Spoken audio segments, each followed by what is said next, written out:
Hello, my friends. My name is Paul, and welcome back to A Common Touch of Fantasy. This is my weekly show where I talk about the books that I've read last week, the books I'm reading this week, what I might have borrowed at the library, what I bought, what I listened to, what I watched on TV, movies I watched, and anything else that I want to talk about.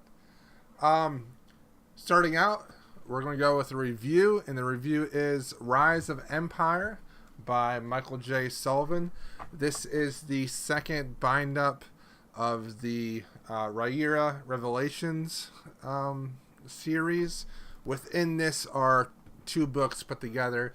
I like to think of this as a trilogy, and each one of these books is actually one book. But it's actually two books in one. I read this last week, and I enjoyed it. I thought it was great. It was a lot of fun.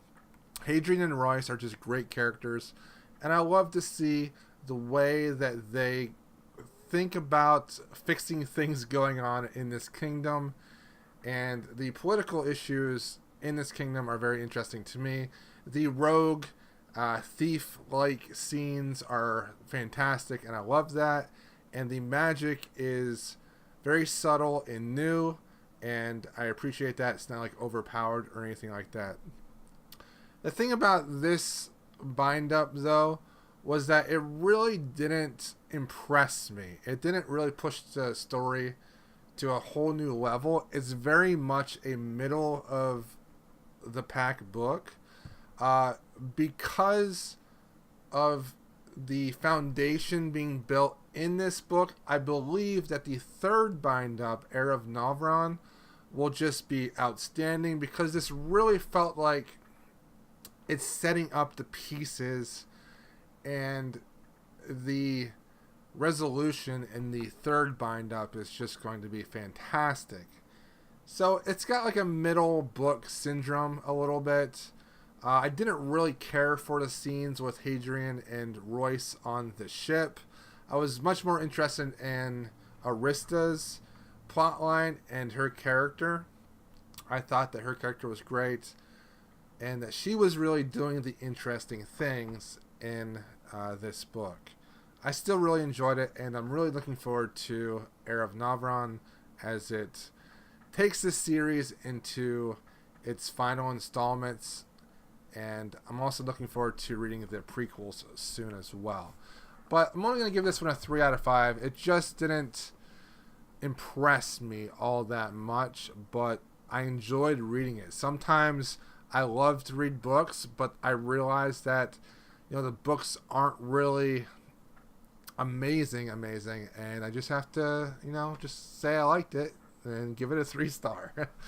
Because for me, 3 stars means I liked it, 4 stars means I really liked it, 5 means I loved it, 2 stars means I thought it was okay, and 1 star is I disliked it.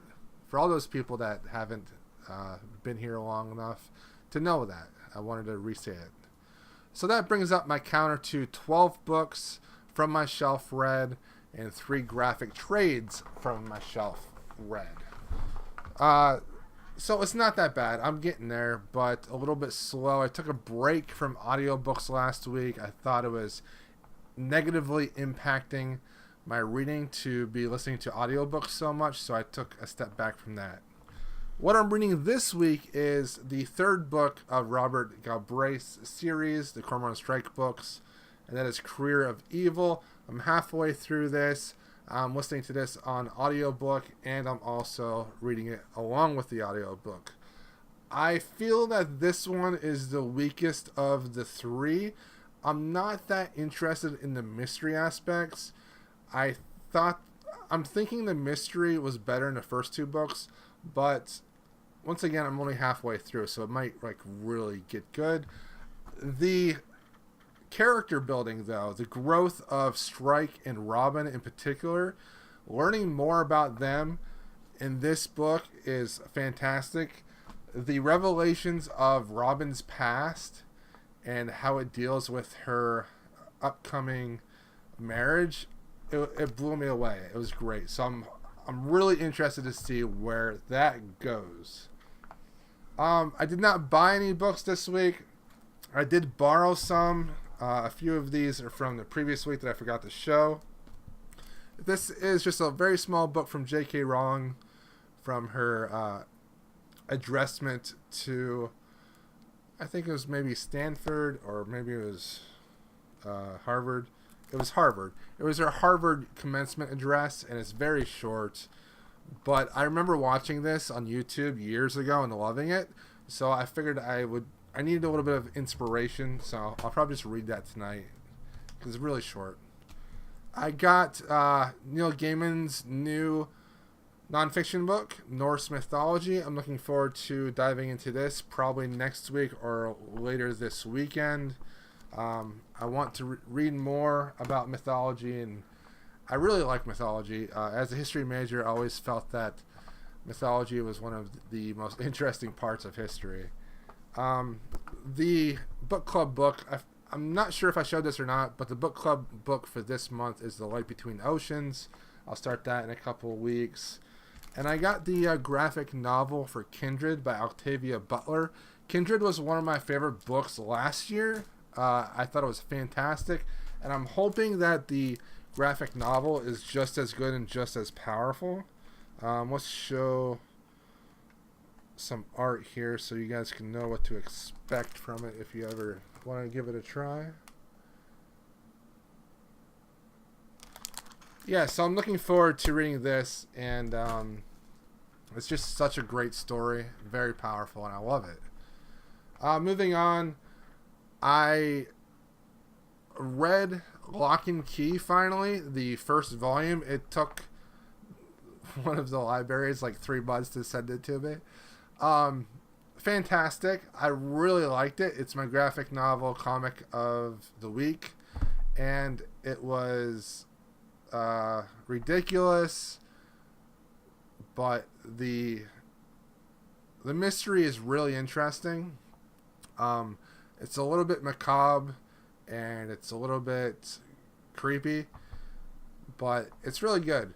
Basically, a family has a horrific experience when their dad gets killed by one of his students, and they have to move to their dad's house that he grew up in, and they find out all these secrets about the family and the old family, and their friends and whatnot, the mom, the dad, and their friends back in the day. And there's a little bit of ghosts, a little bit of magic involved. The one student gets out of jail and goes after the family. It was really good. The art was fantastic. I highly recommend it. I'm definitely going to be reading the entire series because it was so good. Joe Hill and Gabriel Rodriguez, fantastic writer and artist. I thought it was really good, and I highly recommend it. As far as movies, I did not watch a movie in the past week. I didn't really feel like watching a movie. I was mostly focusing on finishing this within the week. But I did watch Doctor Who. I watched the 9th season of Doctor Who, which was the previous season that was just on, and I thought it was really good. I thought the idea of having 2 episodes that connected to a story arc between those 2 episodes was fantastic. I'm not a huge episodic television fan, but when you combine the 2 episodes together, it's like watching a movie on the same subject, and I thought that really worked really well with this season in particular. Yes, there are a couple episodes that were of their own, but I thought the strongest episodes were actually the pairing episodes. I liked this season. I thought it was stronger than Capaldi's previous season, and I thought the writing was just better overall. I thought that the acting was better. I thought Capaldi and I don't know Claire Osborne's actress's name, but I thought they did better. And I know that Claire gets a lot of hate from other Doctor Who fans, but I've actually grown to really like her. I mean, she's super cute, so that doesn't hurt. And it seems like I do like her and Amy quite a bit. Maybe it's because I just like the attractive... I don't know. That's a horrible thing to say. but my favorite companion is Donna, and she's not like super attractive. So maybe I'm not a shallow jerk and only pick my companions based off of looks. Anyways, wow. Okay, I'm gonna leave it in there. Anyways, Clara is not that bad. I don't mind her, and I thought this was a great season. I'm looking forward to the next season. I don't know if I'm gonna try to watch it live because I don't have cable, and I don't really know how to watch it live if I don't have cable. So I'll probably have to wait a year to watch it. Sad face. That's about it for me. I did listen to a few podcasts, but nothing really that I want to mention. Probably the same ones I've mentioned before, like the Code Street podcast and Sword and Laser. Other than that, pretty low-key week for me. Working more, job's going good, and things are going well. I want to hear from you guys. What is it that you're reading? What is it that you are loving? And how are you doing? Is life going well for you? Let me know. I'll talk to you guys next week. Thanks for watching. And, yeah, okay.